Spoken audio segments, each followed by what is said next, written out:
الرحمن الرحيم قل بفضل الله وبرحمته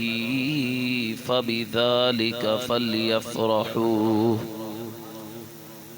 صدق الله العظيم وبلغنا رسوله النبي الكريم إن الله وملائكته يصلون على النبي يا أيها الذين آمنوا صلوا عليه وسلموا تسليما۔ بلند آواز سے پڑھیے مل کر اس عقیدے کے ساتھ کہ آپ یہاں جاوید بھائی کے گھر بیٹھ کر درود و سلام پڑھ رہے ہیں، حضور گنبد خضرا میں سماعت فرما رہے ہیں۔ پڑھیے الصلاۃ والسلام علیک یا رسول اللہ، الصلاۃ والسلام علیک یا حبیب اللہ، الصلاۃ والسلام علیک یا رحمۃ للعالمین۔ بندے پروردگارم امت احمد نبی، دوست دارم چار یارم تابع اولاد علی، مذہب حنفیہ دارم ملت حضرت خلیل، زیر سایہ خاک پائے غوث اعظم ہر ولی۔ اللہ رب العالمین کی بارگاہ میں حمد و ثنا، بارگاہ سرور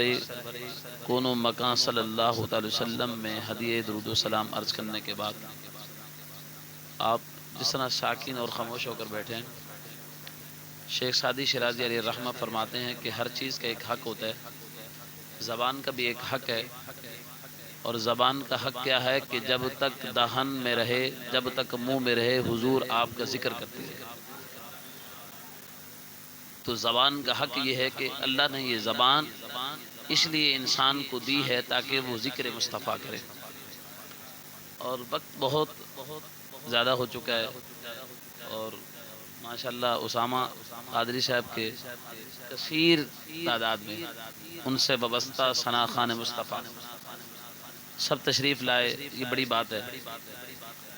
اور سب نے اپنی حاضری بھی تقریباً پیش کی، اگر کوئی رہ گیا ہے۔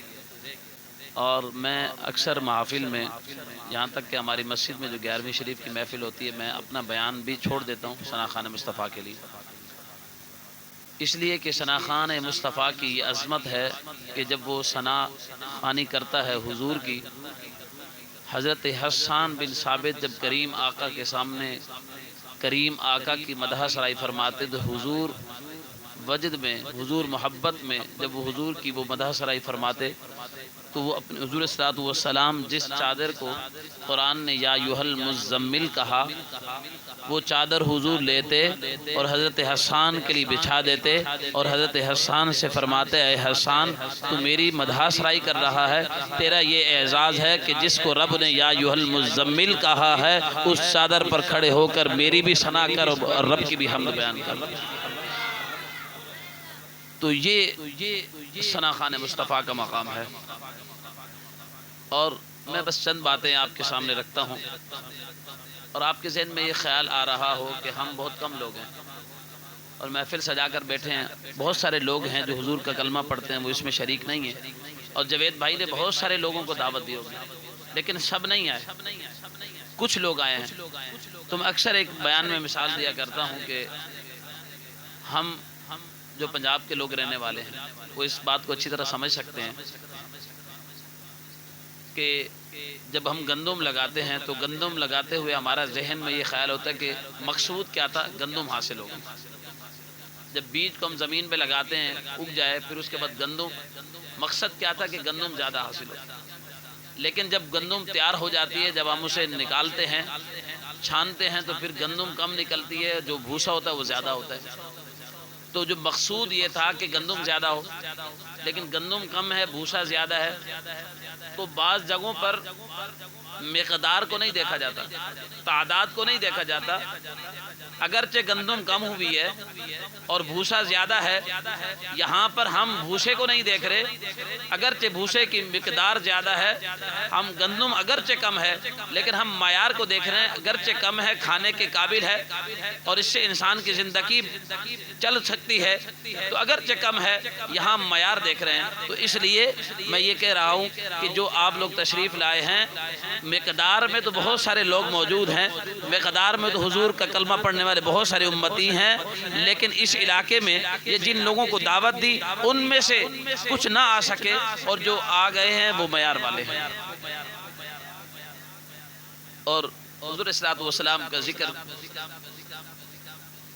یہ بہت بڑی سعادت کی بات ہے، اور محفل سجانا یہ انبیاء کی بھی سنت ہے، صحابہ کی بھی سنت ہے، اور خود رب کی یہ ادا ہے، حضور صلی اللہ علیہ وسلم کے ذکر کی محفل سجانا۔ اور میں بہت ساری حدیث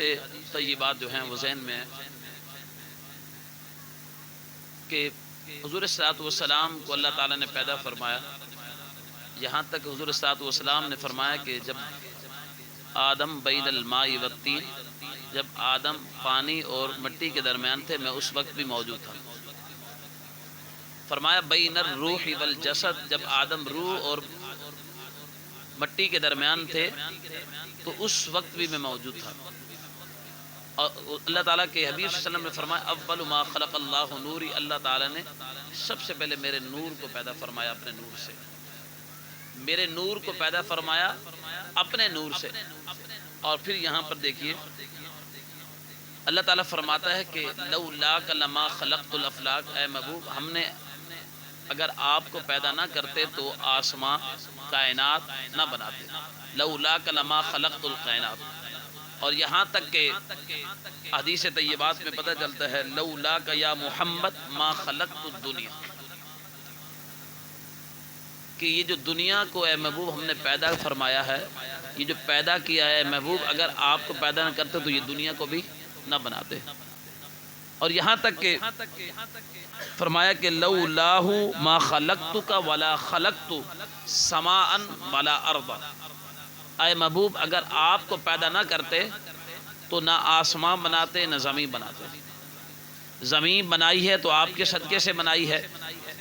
اور آسمان بنائے ہیں تو آپ کے لیے بنائے ہیں۔ اور پھر فرمایا کہ دنیا کس لیے ہم نے بنائی، اس کی وجہ اللہ تعالیٰ، یہ حدیث قدسی کیا ہوتی ہے کہ رب کا فرمان ہو، مصطفیٰ کی زبان ہو اور قرآن کا حصہ نہ، اسے حدیث قدسی کہتے ہیں۔ فرمایا کہ وَلَقَدْ خَلَقْتُ الدُّنْيَا وَأَهْلُهَا لِأُعْرِفَهُمْ كَرَامَتَكَ وَمَنْزِلَتَكَ عِنْدِي وَلَوْلَاكَ مَا خَلَقْتُ الدُّنْيَا، کہ اللہ تعالیٰ فرماتا ہے حدیث قدسی میں، کریم آقا نے فرمایا کہ یہ جو دنیا کو رب نے بنایا ہے، اللہ تعالیٰ فرماتے ہیں جو ہم نے دنیا کو پیدا کیا ہے اس لیے کیا ہے کہ لِأُعْرِفَهُمْ، دنیا والے منزلتی کا وکرامتی کا، آپ کے منزلت، آپ کے مقام اور مرتبے کو پہچان سکے اور آپ کے مرتبے کو ہم بتا سکے، اس لیے ہم نے دنیا کو تخلیق کیا ہے۔ اور فرمایا جب جنت کو بھی پیدا کیا ہے تو آپ کے لیے، اور جہنم کو بھی پیدا کیا تو آپ کے لیے۔ اور میں اس جملے کو خوبصورت پیرائے میں دیکھیے کہ اب یہاں سوال پیدا ہوتا ہے کہ جنت تو سمجھ میں آتی ہے، جہنم کو کیوں پیدا کیا، وہ بھی حضور کے لیے جہنم کو پیدا کیا۔ تو یہاں یہ بات ہے کہ جنت کو رب نے اس لیے تخلیق کیا، جنت کو اس لیے بنایا کہ جو میرے مصطفیٰ کی دہلیز پر آ جائے، جو میرے مصطفیٰ کا امتی بن جائے، جو حضور کا کلمہ پڑھ لے، جو حضور کی دہلیز اور چوکھر پر آ جائے، کہا کہ جنت کو اس کے لیے بنایا ہے تاکہ جو مصطفیٰ کی غلامی جسے مل جائے اسے جنت میں مقام عطا کر دوں، اور جو میرے مصطفیٰ کو نہ مانے، میرے مصطفیٰ کی غلامی میں نہ آئے، اسے جہنم میں ڈال دوں۔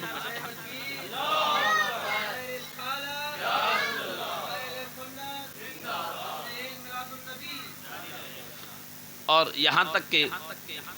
حضرت آدم علیہ السلام کو جب جنت سے جانے کا حکم ہوا، آپ زمین پر تشریف لے آئے، رب کی بارگاہ میں عرض کی یا رب اسألک لما غفرت لی بمحمد، اے رب مجھے معاف کر دے،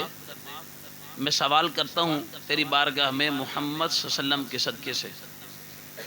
ان کے وسیلے سے۔ تو اللہ تعالیٰ نے فرمایا یا آدم، اے آدم، فعرفت محمد، آپ نے کیسے پہچان لیا محمد کو صلی اللہ تعالی وسلم۔ جب حضور کا نام نامی اسم محمد آ جائے تو ان پر درود و سلام پڑھیں۔ بلند آواز سے ایک بار پڑھیے، اللہم صلی علی محمد وعلی آل محمد وبارک وسلم۔ حضور نے فرمایا جس کے سامنے میرا ذکر ہو، میرا نام آ جائے، وہ مجھ پر درود نہ پڑھے، وہ بدبخت انسان ہے، وہ کنجوس ہے، وہ بخیل ہے۔ تو اس لیے جب حضور کا نام آ جائے تو زبان کا حق یہی ہے کہ حضور کا ذکر کرتی رہے۔ حضرت آدم علیہ السلام سے رب نے فرمایا اے آدم، تم محمد کا وسیلہ پیش کر رہے ہو، محمد تو ابھی دنیا میں نہیں آئے، تم نے فعرفت محمد، تم نے کیسے پہچان لیا انہیں؟ تو حضرت آدم علیہ السلام نے عرض کی رفعت راسی فرأیت علی قوائم مکتوبا، کہا کہ عرض کی رب کی بارگاہ میں کہ جب اے رب تو نے مجھے بنایا، میں نے اپنے سر کو اٹھایا اور آسمان کے پایوں میں دیکھا لا الہ الا اللہ محمد الرسول اللہ لکھا ہوا تھا۔ میں سمجھ گیا کہ اے اللہ جس کے نام تیرے نام کے ساتھ لکھا ہو وہ کوئی عام نہیں ہو سکتا، وہ کوئی تیرا محبوب ہوگا، اس لیے میں نے پہچانا کہ جس کا نام نامی تیرے نام کے ساتھ لکھا ہوا ہے، اس لیے میں پہچان گیا کہ یہ کوئی عام نہیں ہے۔ یہ باب آدم کہہ رہے ہیں کہ یہ کوئی عام نہیں ہے۔ اگر کوئی آج اٹھ کر کہہ دے حضور ہمارے جیسے، تو ان کی بات کا کوئی اعتقاد نہیں ہو سکتا، بلکہ حضرت آدم نے یہ عقیدہ بیان کر دیا کہ یا اللہ جس کا نام تو اپنے نام کے ساتھ لکھتا ہے وہ کوئی عام نہیں ہے، اور اس لیے میں ان کے وسیلے سے تیری بارگاہ میں دعا کرتا ہوں، عرض کرتا ہوں مولا مجھے ان کے وسیلے سے معاف کر دے، اور جس کے وسیلے سے ہمارے باپ حضرت آدم علیہ السلام کو رب نے معاف فرما دیا ہو اس کو محمد صلی اللہ علیہ وسلم کہتے ہیں۔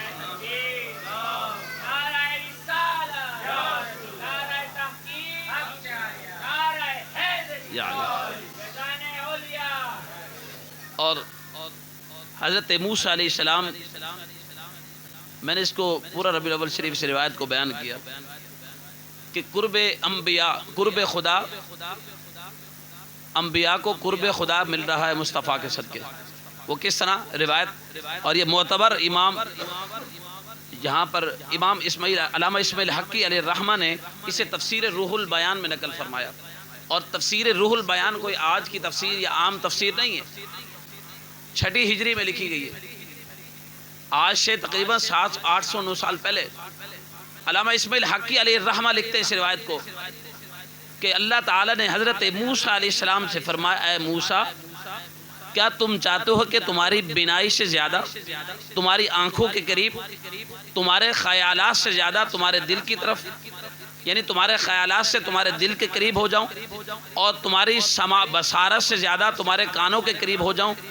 حضرت موسیٰ علیہ السلام نے عرض کی یا اللہ یہ کرم ہو جائے تو کیا بات ہے؟ تو اللہ تعالیٰ نے فرمایا اگر تم چاہتے ہو کہ تمہاری بینائی سے زیادہ تمہاری آنکھوں کے قریب، تمہاری سماعت سے زیادہ تمہارے کانوں کے قریب، تمہارے خیالات سے زیادہ تمہارے دل کے قریب ہو جاؤں، تو کہا اے موسیٰ سن، قال فاکثر الصلاۃ بمحمد، پھر میرے مصطفیٰ صلی اللہ علیہ وسلم پر کثرت سے درود و سلام پڑھ۔ جب تو ان پر صلاۃ و سلام پڑھے گا تو تیرے دل کے، تیری خیالات سے زیادہ تیرے دل کے قریب ہو جاؤں گا، تیری بصارت سے زیادہ تیری آنکھوں کے قریب ہو جاؤں گا، تیری سماعت سے زیادہ تیرے کانوں کے قریب ہو جاؤں گا۔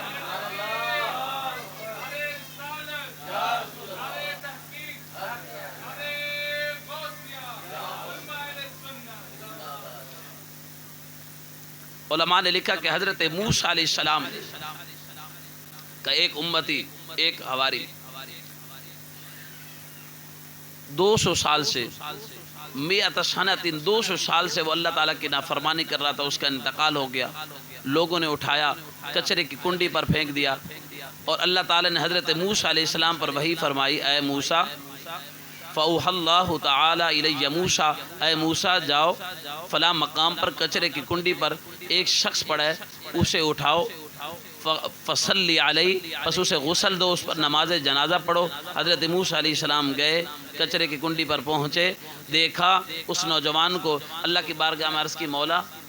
شاہدو بنی اسرائیل،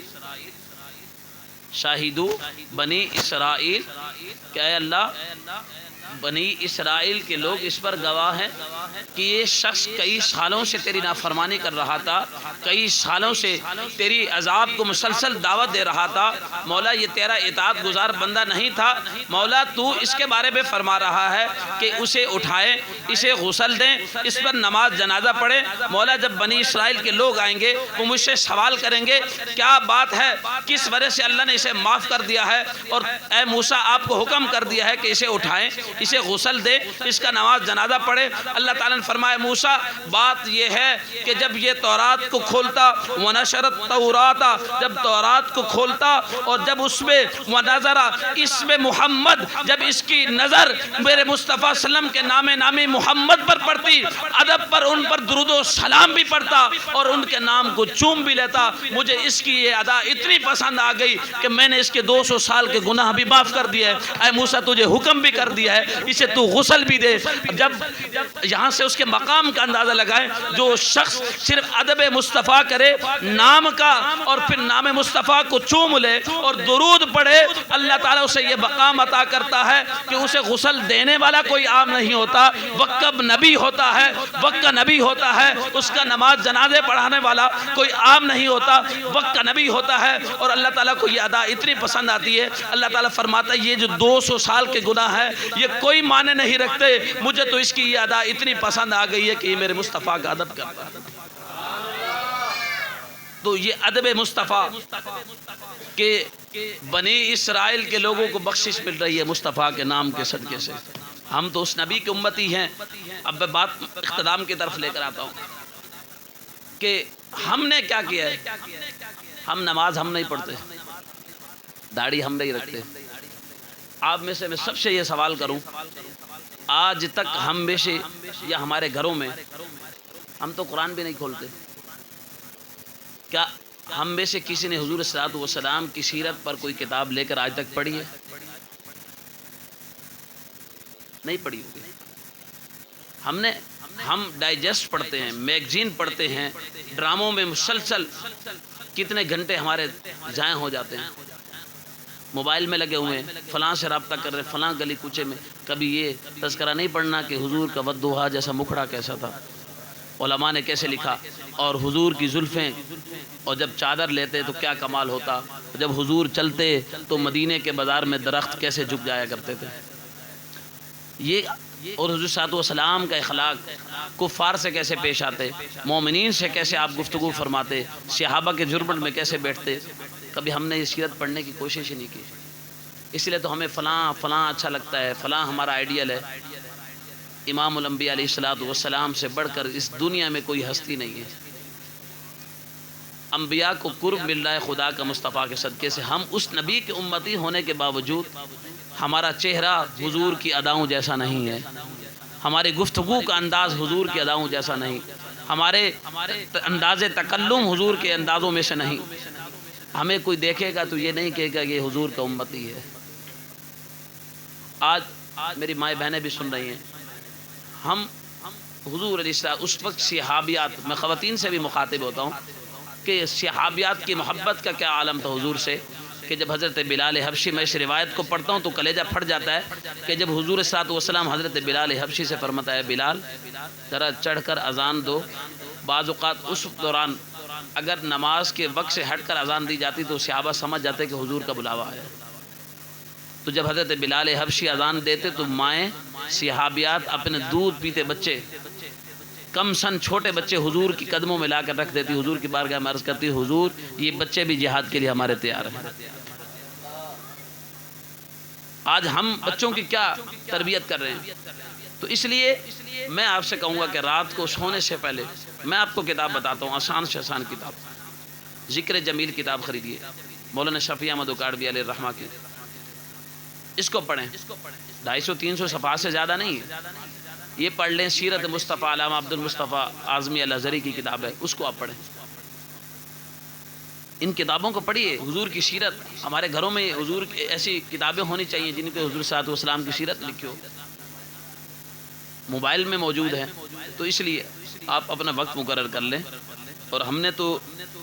آپ یہ جو میلاد منا رہے ہیں نا، 1 گھنٹے کا یہ میلاد نہیں ہے. ہم حضور کے وہ امتی ہیں اور وہ ماننے والے لوگ ہیں کہ جو حضور کو حیات بھی مانتے ہیں. اور میں تو کہتا ہوں کہ ہمارا پھر وہ عقیدہ کمزور ہے. اگر جب حضور کو حیات مانتے ہیں اور ہم یہ کہتے ہیں کہ حضور ہر وقت، ہر لمحہ، ہر لہجہ ہم پر نظر ڈالتے ہیں. ہم تو محبت، بہت ساری باتیں ہیں جو سخت اگر کی جائیں. اور اب ہم، میرے یہ نمازی بیٹھے ہیں کاشف بھائی بھی، مزمل، کافی سارے الحمدللہ ہمارے پاس جمعہ پڑھتے ہیں، تو بہت سخت لہجہ ہے. اگر ہم بات کریں سخت لہجے میں تو یعنی کوئی آپ مجھے ایک لمحہ بھی ابھی برداشت نہیں کریں گے اگر شریعت کے حقیقی روح آپ کے سامنے رکھیں. ہم کس طرح قبر میں حضور کے سامنے پیش ہوں گے؟ ہم نے اولاد کو ہر وہ سہولت دیتے ہیں کہ جو ہماری اولاد کو اور ہمیں دین سے دور کر دے. ہم وہ کام بالکل نہیں کریں گے جو دین سے جڑ جائے. جو بچے کی اور ہمارے گھر والوں کی جو لو ہے وہ مدینے والے سے لگ جائے. یہ میلاد جو ہے تب فائدہ دے گا جب ہم نماز پڑھیں گے. یہ میلاد تب فائدہ دے گا کہ جب ہم قرآن کو اٹھائیں گے تو قرآن پر ایسا نہیں لگے گا کہ سالوں سے ایسے پڑا ہوا اس پر مٹی ہے. روزانہ جب اسے اٹھائیں گے، پڑھیں گے، تو پھر میلاد کا فائدہ ہے. اور یاد رکھیے، میلاد منانا مستحب ہے، واجب اور فرض نہیں ہے. یہ شاید آپ کو علماء نہ بتاتے ہوں. اگر میلاد کر لیں گے تو ثواب ہے، محفل سجائیے ثواب ہے، نہیں سجائیں گے تو گناہ گار بھی نہیں ہے. لیکن نماز کو ترک کر دیں گے تو گناہ گار ہیں. یہ جو نماز ہے یہ حضور کے صدقے سے ملی ہے، تو نماز پڑھنا در حقیقت یہ بھی میلاد مصطفیٰ ہے. قرآن کی تلاوت کرنا، قرآن کو ترجمے سے سمجھنا، یہ بھی میلاد مصطفیٰ ہے. یہ میلاد نہیں ہے کہ آئے اور نعتیں پڑھی اور چلے گئے سن کر. یہ میلاد، اس میلاد کا تب فائدہ ہوگا جب ہم نماز پڑھنے لگ جائیں گے. اور میں بھی یہ سوچ رہا تھا کہ میں گفتگو نہیں کروں گا. میں آپ سے پہلے یہ یاد لیتا ہوں کہ اگر آپ صبح اٹھ کر فجر کی نماز پڑھیں گے تو میں گفتگو کرتا ہوں. آپ ساری رات محفل میں بیٹھے فجر کی نماز ہی نہ پڑھیں تو پھر اس میلاد کا کوئی فائدہ نہیں ہے. پھر حضور خوش نہیں ہوں گے. حضور نے فرمایا نماز میری آنکھوں کی ٹھنڈک ہے. اگر باپ کہے کہ اگر بیٹا تو یہ عمل کرے گا تو میری آنکھیں ٹھنڈی ہو جائیں گی، میں خوش ہو جاؤں گا، میرا کلیجہ ٹھنڈا ہو جائے گا، خوش ہو جائے گا، تو بیٹا وہ کام کرے گا. اور جب حضور فرمائیں کہ تم نماز پڑھتے ہو تو میں محمد کی آنکھیں ٹھنڈی ہوتی ہیں، وہ کیسا امتی ہے کہ حضور کی آنکھوں میں ٹھنڈک نہ پہنچائے. تو یہ اصل میلاد یہ ہے میرے دوستو. اب ناراض نہیں ہونا، لیکن یاد رکھیے گا کہ حضور الصلوۃ والسلام، میرا تو یہ عقیدہ ہے کہ وہ کچھ اور لوگ کہتے ہوں گے حضور نہ دیکھتے ہیں یا حضور، الحمدللہ ہم تو یہ عقیدہ رکھتے ہیں اور امام اہل حضرت نے ہمیں یہ عقیدہ دیا ہے کہ حضور الصلوۃ والسلام، صحابہ کی اگر محبت کی بات کریں تو صحابہ کی محبت کی تو کیا نرالے انداز تھے کہ جب غزوہ بدر کی فتح کے بعد، ہم نے یہ واقعہ جمعے میں بیان کیا تھا کہ غزوہ بدر کے بعد جب فتح ہو گئی تو مسلمان نماز پڑھنے کے لیے کھڑے ہوئے. نماز عصر تھی یا نماز ظہر تھی غالباً. جب پڑھ رہے تھے تو حضور صلی اللہ علیہ وسلم نماز پڑھا رہے تھے. حضور نے جیسے سلام پھیرا تو صحابہ کرام نے عرض کی حضور کی بارگاہ میں، یا رسول اللہ صلی اللہ علیہ وسلم، آج آپ نماز میں مسکرا رہے تھے.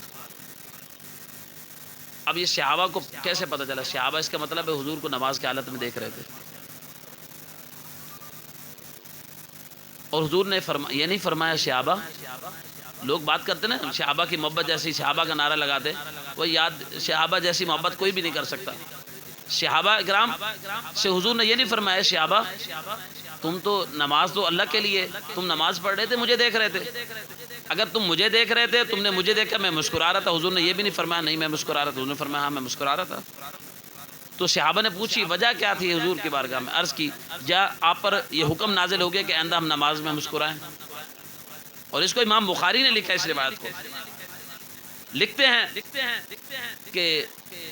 جب حضور صلی اللہ علیہ وسلم نے فرمایا بات یہ نہیں، حضور نے فرمایا بات یہ ہے کہ اللہ نے ہمیں فتح دی اور جبرائیل السلام، کیونکہ قرآن نے کہا کہ ببدر وانتم اذلہ، حالانکہ یہ تھوڑے تھے، ہم نے ان کو فتح دی اور 3000 کا پھر 5000 کا لشکر فرشتوں کے لیے بھیجا جو مسلمانوں کی مدد کر رہا تھا. تو کہا جبرائیل واپسی جا رہے تھے اور میری بارگاہ میں یوں ہاتھ باندھ کر عرض کر رہے تھے حضور اب اجازت ہے ہم جا سکتے ہیں. کہا جب جبرائیل نے ہاتھ باندھے اور اس طرح عرض کی تو میں مسکرایا.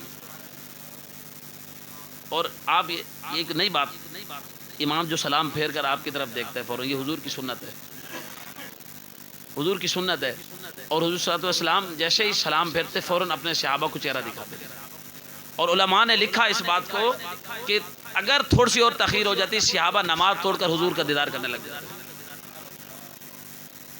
ہم تو یہ محبت نہیں کرتے، لوگ ہمیں کہتے ہیں تم محبت کرتے ہو یہ کرو، صحابہ کرام کی محبت کا کیا عالم تھا، پورا قرآن اٹھا کر دیکھیں، اور بخاری سے لے کر آپ الترغیب و ترہیب تک، شاستہ کے علاوہ جتنی بھی حدیث کی کتابیں، کسی روایت، کسی حدیث میں آپ، کسی حدیث کی کتب میں آپ یہ روایت نہیں لا سکیں گے کہ اللہ نے یا حضور نے فرمایا ہو کہ جب حضور صلی اللہ علیہ وسلم لعاب دہن نکالیں تو اسے زمین پر نہیں جانے دیں، بلکہ صحابہ اپنے ہاتھوں پر یا ہتھیلیوں پر لے لیں، چہروں پر مل لیں۔ یہ کسی روایت میں یا کسی قرآن کی آیت کا ترجمہ نہیں ہے، بلکہ صحابہ نے یہ عمل کیا ہے۔ عروہ بن مسعود جب صلح حدیبیہ کے موقع پر آیا اور اس نے دیکھا حضور کے وفد کو، اس نے کہا کہ میں بڑے بڑے بادشاہوں کے دربار میں گیا ہوں، کیسر و کسریٰ فلاں فلاں، اور میں نے ان کے نوکروں کو بھی ان کی تعظیم کرتے ہوئے دیکھا، لیکن جس طرح محمد کے اصحاب کو محمد کی عظمت اور توقیر کرتے ہوئے دیکھا ہے اس طرح کسی کو نہیں پایا۔ کیسے کہ حضور صلی اللہ علیہ وسلم جب لعاب دہن نکالتے تو صحابہ کرام اپنی ہتھیلیوں پر لیتے اور اپنے چہروں پر بل لیتے۔ جو لوگ کہتے ہیں نا حضور ہمارے جیسے ہیں، اور میں نے کہا بے وقوف پاگل، تو کہاں، اگر تو لعاب دہن پھینکے تو تیرا بیٹا لے کر اسے اپنے چہرے پر نہ ملے، تو حضور جیسی بات کرتا ہے۔ اور یہ لکھا ہے، یہ حقائق سے آپ پیچھے نہیں ہٹ سکتے، کتابیں موجود ہیں۔ یہ جو ہم کہتے ہیں نا کہ فلاں جگہ جا کر نماز نہ پڑھو، فلاں جگہ نہ، اپنے بچوں کو ایمان اور عقیدے کو بچاؤ، اور میں تو یہ بات، یہ صرف میں اس لیے نہیں کہ میں ایک عالم ہوں، الحمدللہ میں دنیاوی تعلیم بھی اچھی رکھتا ہوں، کہ یونیورسٹی سے میں خود ایم اے کر رہا ہوں، الحمدللہ مدرسے سے بھی ایم اے کیا ہے، لیکن یہ اس ذہن سے بھی ہٹ کر میں آپ کو بات بتا رہا ہوں کہ حضور صلی اللہ علیہ وسلم کی صحابہ کی محبت اس طرح تھی۔ ہم اس لیے کہتے ہیں ان سے بچوں، میں کہتا ہوں امام اہل سنت کا ہم احسان نہیں اتار سکتے کہ انہوں نے اس وقت آ کر ہمیں بتایا کہ حضور کی محبت اور مقام کیا ہے، سب سے اولا و اعلیٰ ہمارا نبی۔ جس وقت لوگ کہہ رہے تھے کہ اگر کسی کی عمر حضور سے بڑھ جائے تو وہ اگر ساری زندگی عبادت کرتا رہے، رشد الایمان کتاب اٹھائے، فتاوی تقویۃ الایمان اٹھائیں، آپ بہت گستاخیوں سے بھری پڑی باتیں۔ تو اس لیے ہمیں چاہیے کہ حضور کی محبت، صحابہ کرام جب حضور وضو فرماتے تو حضور کے وضو کا پانی نیچے نہیں گرنے دیتے، وہ بلکہ وہ پانی لیتے اور اپنے چہروں پر ملتے، اپنے جسم پر مل لیا کرتے تھے۔ حضور صلی اللہ علیہ وسلم، عروہ بن مسعود کہتے ہیں کہ جب وضو کے پانی کے لیے صحابہ اس طرح حضور کے قریب ہوتے کہ اگر کسی کو پانی نہ ملے تو وہ آپس میں ایک دوسرے سے لڑ پڑیں اور مر جائیں، یعنی اس قدر محبت ہوتی کہ یہ جو حضور کے جسم سے، حضور کے جسم اطہر سے گزرا ہوا پانی ہے، اگر وہ بھی اس غلام کو مل جائے تو اس غلام کی زندگی بن جائے۔ یعنی یہ صحابہ اور صحابیات کا عقیدہ تھا۔ تو اس لیے آپ سبھی آج نیت کریں، ایک تو سب سے پہلے یہ نیت کریں کہ آپ کے گھر میں سیرت کی کتاب ہوگی انشاءاللہ۔ میں نے جو 2 کتابیں بتائی انشاءاللہ آپ، میں نے تو جمعے میں یہ اعلان کیا تھا، 12 ربیع والے دن جو جمعہ تھا، کہ اگر کوئی نہ خرید سکے تو ہم سے لے لے، ہمارے لیے صدقہ جاری ہو جائے گا، اور پڑھیں، اور 12ویں کی نسبت سے روزانہ 12 صفحے پڑھیں۔ آپ سب یہ نیت کرتے ہیں، میں کسی سے نہیں کہوں گا کہ ہاتھ اٹھائیں، یا آپ جو جس نے نیت کیا وہ کہ بلند آواز سے سبحان اللہ۔